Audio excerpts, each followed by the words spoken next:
Fala galera, tudo bem? Professor Rafael Carlos de Sociologia aqui com vocês, mais uma vez e dessa vez para a gente falar do assunto etnia, o reconhecimento das diferenças. Dando prosseguimento ao nosso macro assunto, que trata sobre etnia, preconceito, etc., a gente vai falar na aula de hoje especificamente sobre as questões relacionadas à raça e à etnia, ok? Então, para poder ficar tudo organizadinho no teu caderno, inclusive tu já pegou o caderno? Então corre lá, pega o teu caderno, pega a caneta, pega lápis, pega marca-texto, pega tudo que for preciso para você anotar e deixar em destaque as dicas que eu vou te passar nessa aula de hoje, combinado? Então olha só, deixa logo tudo organizadinho para você não se perder aqui no conteúdo. A primeira parte da aula, a gente vai responder a pergunta, o que é etnia? A gente começa daí. Se a gente vai falar sobre etnia, a gente precisa saber primeiro o que é. Segunda parte da aula, vamos falar das diferenças entre o conceito de raça e o conceito de etnia. A terceira parte, o desafio da alteridade. Professor, não sei o que é alteridade. Calma, quando chegar na terceira parte eu vou te explicar. E você vai entender por que isso é um desafio também, ok? Quarta parte da aula, alteridade e empatia. E para fechar a aula de hoje, a gente vai citar alguns exemplos do cotidiano onde a gente pode encontrar essa tal de alteridade, que eu vou te explicar o que é também. E a gente vai perceber lá no final como isso é uma coisa muito importante para que a gente consiga viver bem em sociedade. Combinado? Então vamos começar a nossa aula de hoje e a gente começa logo respondendo a seguinte pergunta. Afinal de contas, o que é etnia?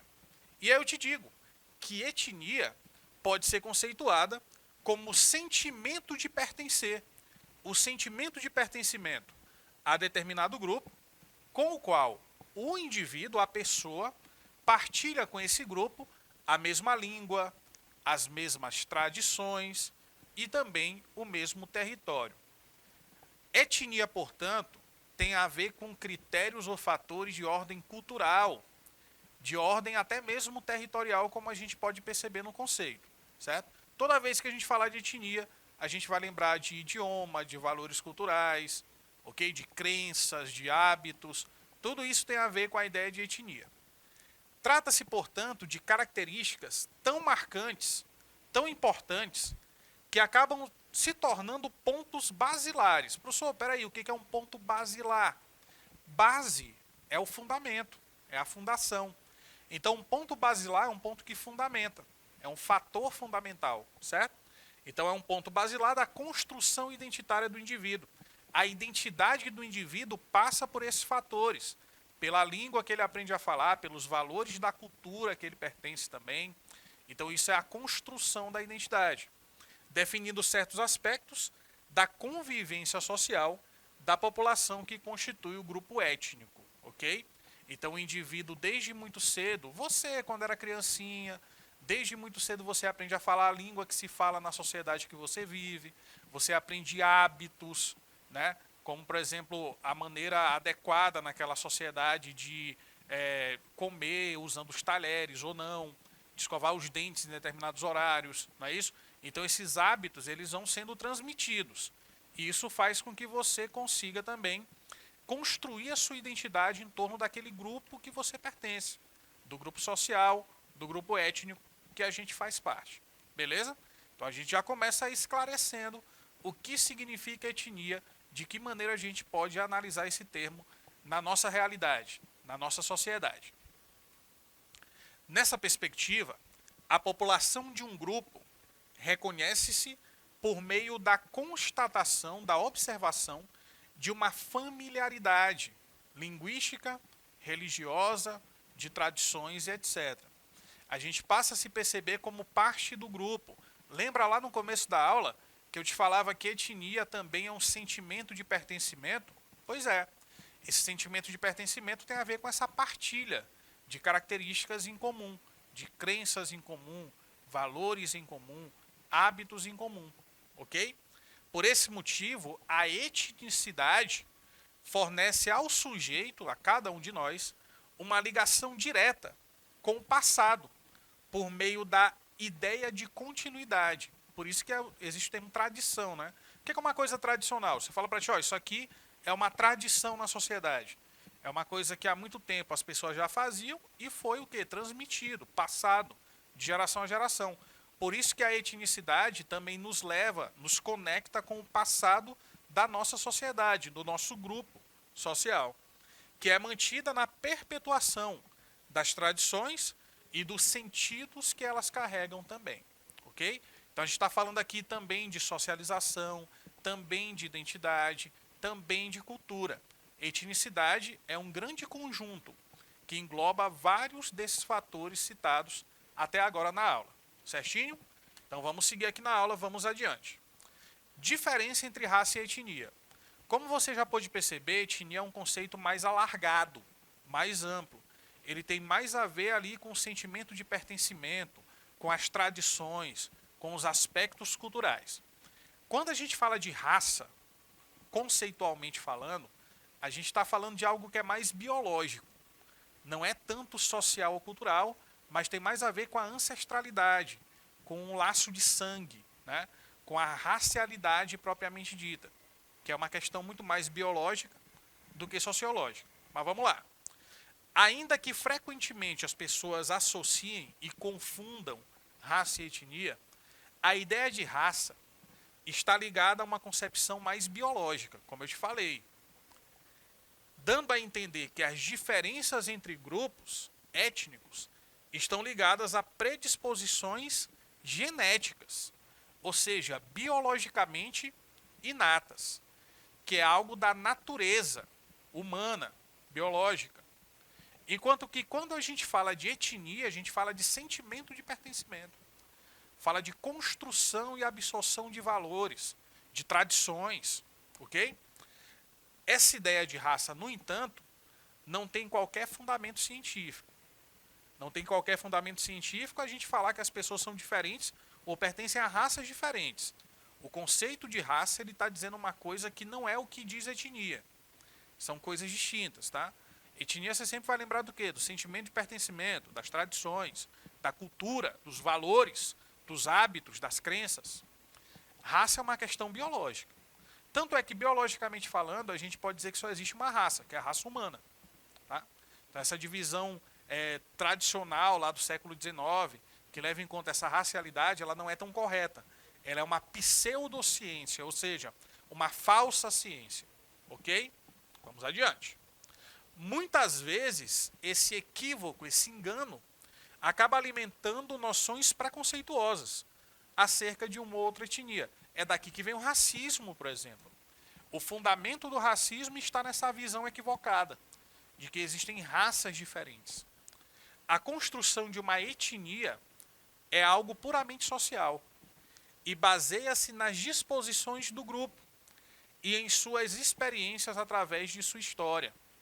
Entendeu? Então é algo muito mais cultural, identitário, que tem a ver com a existência e a permanência dos valores daquele grupo social. Certinho?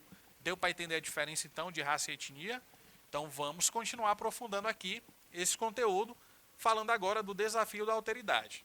Aí eu vou ter que te explicar primeiro o que é alteridade, eu sei disso, calma. Para a gente saber qual que é o desafio da alteridade, a gente precisa primeiro saber o que é alteridade.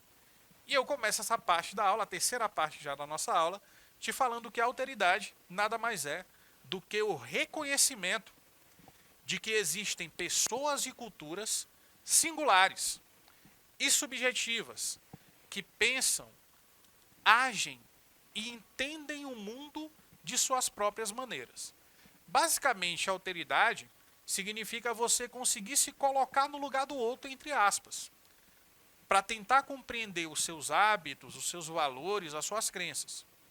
Por isso que a gente diz que é uma coisa desafiadora, porque não é fácil você fazer esse movimento, né? Esse movimento para o outro, de compreensão, de entendimento. Por isso o desafio da alteridade. Reconhecer a alteridade é o primeiro passo para a formação de uma sociedade justa, equilibrada, democrática e também tolerante. É tudo que a gente quer, né? Uma sociedade que seja justa, democrática, equilibrada e que haja tolerância também. entre as pessoas. E a alteridade é o primeiro passo, onde todas e todos possam expressar-se, desde que eles também respeitem a característica, né, de cada um, a alteridade alheia nesse caso. Então a ideia da alteridade é a ideia do reconhecimento da diferença, a ideia do respeito ao que é diferente, é a ideia da convivência com o outro, com aquele que não é igual a mim, que não tem a mesma crença que eu, ou os mesmos valores. Professor, isso é difícil? É difícil. Tanto é que eu estou chamando de desafio. Se é desafio, é porque não é fácil, né? É uma coisa que é desafiadora. É uma coisa que nos compromete ali a reflexão e a mudança de atitude também. Certo? E é complicado. Eu sei que é complicado.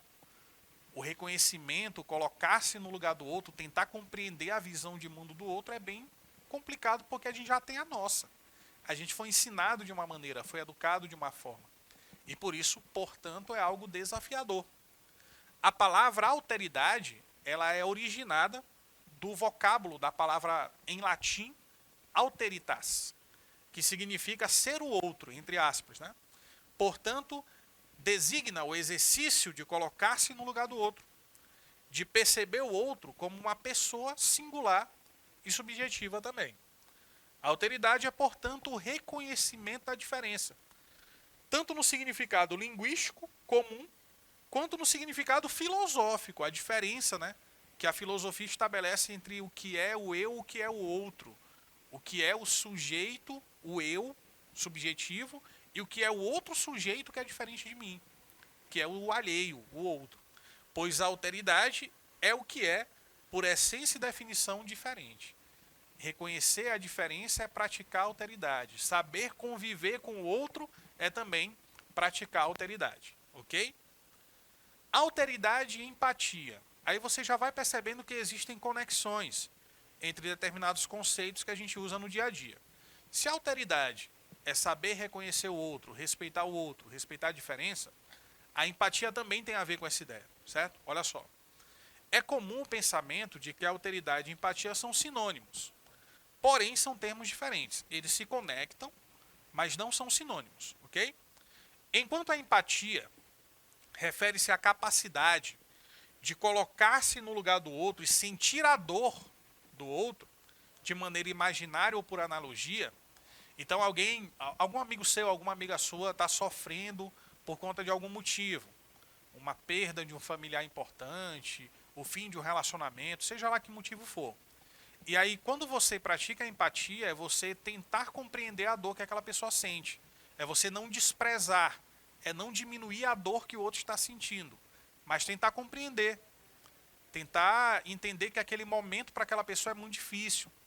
Mesmo que você ache que ela está exagerando, etc. Mas tentar entender isso é ter empatia, certo? Empatia é isso. A alteridade é a capacidade de reconhecer que o outro é daquele jeito porque ele é assim. E é essencialmente diferente de você. Então é quase a mesma coisa, mas não é igual, tá?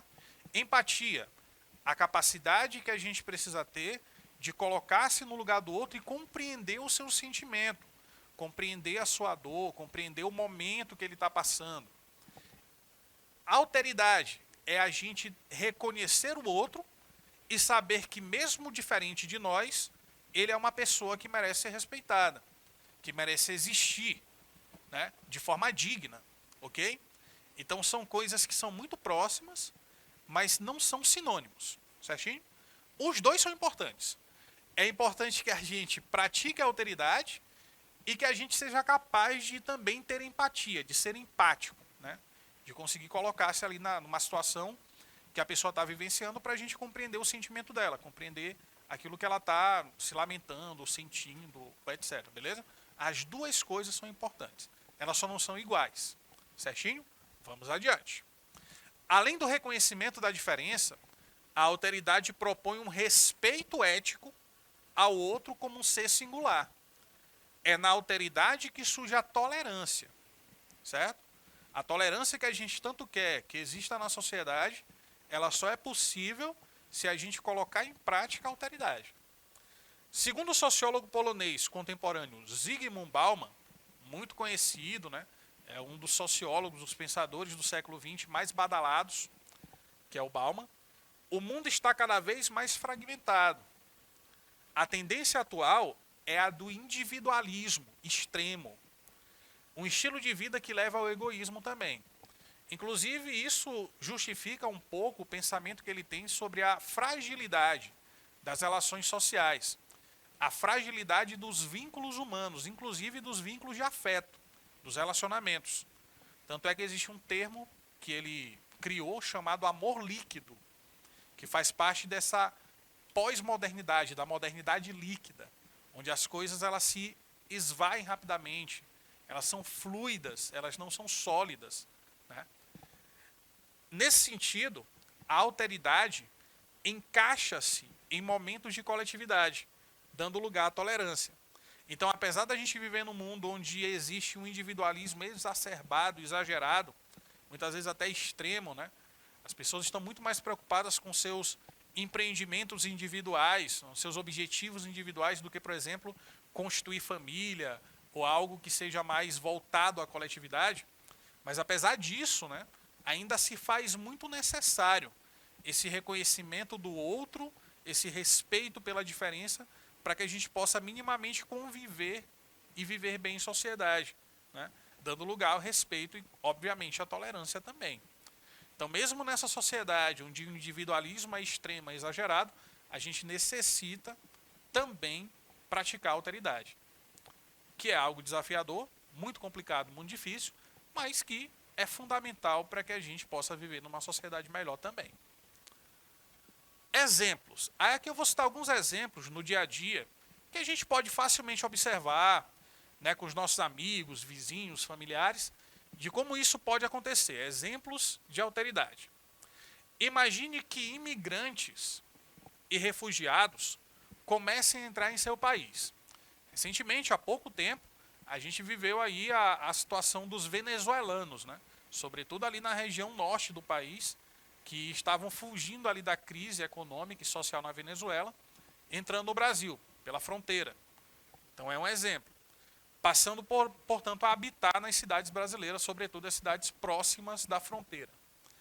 Exercer a alteridade, nesse caso, é reconhecer que aquelas pessoas sofreram e que elas saíram de sua terra natal porque foram obrigadas ou porque queriam levar uma vida digna. E naquele momento ali, devido às circunstâncias, elas não estavam conseguindo viver dignamente. Por isso a alternativa delas era sair daquele local, do local onde elas viviam, do local onde elas habitavam, para procurar uma condição melhor de vida em outro país. Exercer a alteridade, nesse caso, seria o quê? Seria você acolher e oferecer apoio possível a essas pessoas. Então seria a prática da alteridade a partir de um exemplo que facilmente a gente consegue observar no mundo. Não é só no Brasil, como o caso recente dos venezuelanos e tal, mas em outros lugares do mundo. A gente tem um conflito ali que dura muito tempo no Oriente Médio, né? Na região ali dos países árabes, da Síria, do Líbano, e a gente sabe que é muito complicada a situação lá, para as pessoas, para os civis, sobretudo. Então existe um grande número de pessoas que são refugiadas, que são imigrantes, que saem daquelas regiões em busca de uma vida mais tranquila, pelo menos, de uma vida mais digna. E o exercício da alteridade é o exercício do acolhimento, na medida do possível de oferecer apoio, suporte a essas pessoas que vivem numa condição muito complicada. Outro exemplo, até mais do cotidiano. Imagine que você seja praticante de uma religião cristã, seja católico, evangélico, é de vertente católica, nesse exemplo, né? No mundo existem cristãos protestantes, você sabe disso. Cristãos espíritas, existem muçulmanos também, existem pessoas que seguem o hinduísmo, existem os candomblecistas. Então, existem pessoas que têm religiões muito diferentes, né? E que às vezes convivem na mesma região, na mesma cidade, no mesmo estado, no mesmo país. O Brasil é um país muito diverso, culturalmente e religiosamente também. A alteridade, nesse caso, reside no fato de que você deve reconhecer a história e a individualidade de cada pessoa, a crença que cada pessoa tem, e respeitar a escolha religiosa dela sem prejugá-la, contanto também que ela respeite a sua. É importante frisar. Então, o respeito precisa ser dos dois lados, ok? E com esse exemplo, a gente encerra mais uma aula de Sociologia. Espero que tenha sido boa e proveitosa para vocês e a gente se vê, então, numa próxima videoaula. Até mais!